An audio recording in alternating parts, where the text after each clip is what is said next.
क्या आपको लगता है पुनर्जन्म होता है या नहीं? मुझे तो लगता है होता है, लेकिन इनकी बात सुनिए। पुनर्जन्म तो निसंदेह है और बहुत स्पष्ट है कि पुनर्जन्म है, पर किसका? पुनर्जन्म प्रकृति का हो रहा है और समझने के लिए बहुत आसान इसमें उदाहरण रहता है सागर का और लहरों का। सागर है जिसको हम एक टोटैलिटी बोल सकते हैं, समष्टि। उसमें से लहरें उठती हैं, लहरें गिर जाती हैं। जो लहर गिरी उसी की बूंदें, उसी के अणु अब किसी और लहर में उठेंगे, गिरेंगे, पर सारे के सारे वही अणु दूसरी लहर में नहीं चले जाएंगे। तो पुनर्जन्म तो हुआ है, पर पिछली लहर का नहीं हुआ है। तो इसलिए ये बहुत जरूरी है कि हुज रीइंकार्नेट। मैंने आप मान रहे हैं कि ऐसा नहीं है जैसा कहा गया कि भैया चूंकि तुमने पिछले जन्म में बुरे कर्म किए थे इसलिए तुम शूद्र पैदा। उसके लिए प्रश्न आएगा ना कि तुमने माने कौन। जैसे मैंने पूछा पुनर्जन्म किसका, वैसे ही फिलोसॉफिकल रीजन ये डिमांड करता है कि पूछा जाए तुमने माने कौन हो, कौन?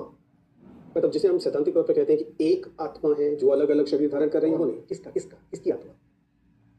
जिस व्यक्ति के बारे में हम आज चर्चा कर रहे हैं, मान लीजिए मैं कौन है? मैं वही अहम से बना हुआ व्यक्ति मैं हूँ। ये मैं क्या है? जैसे ही मेरा विसर्जन होगा क्या जला दिया जाऊंगा, शमशान में निपट जाऊंगा।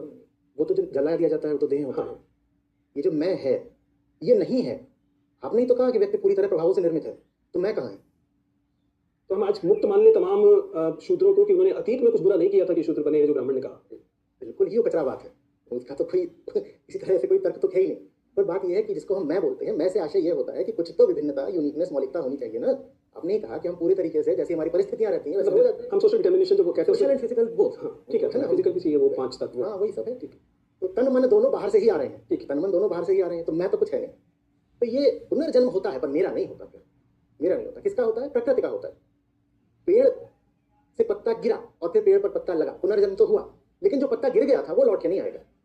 सारी गड़बड़ तब होती है जब हम ये मान लेते हैं कि मैं ही अब दूसरा जन्म लूंगा, और वहां पर जो अंडरलाइंग एजम्पशन होता है वो होता है जीवात्मा का।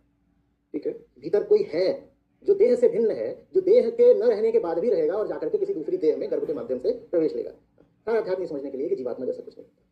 आत्मा परम सत्य है और आत्मा और जीवात्मा बहुत अलग बातें हैं। आत्मा परम सत्य है और जीवात्मा एकदम झूठ है, क्योंकि भीतर कुछ है नहीं, भीतर कुछ नहीं है। आप जिसको मैं बोलते हो वो भी देह की गतिविधियों का ही नाम है, ठीक है ना। और आप देह, अभी आपने ब्रेन की बात करी थी, ब्रेन थोड़ा मार दो, तो जो मैं कॉन्सेप्ट है, जो आई कॉन्सेप्ट है, normally say in the class that mind is nothing but emergent property of brain. बहुत बढ़िया। Consciousness is nothing but one kind of property of the material body.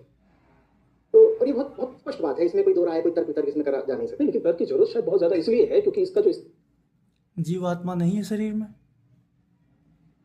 ये तो आश्चर्यजनक है।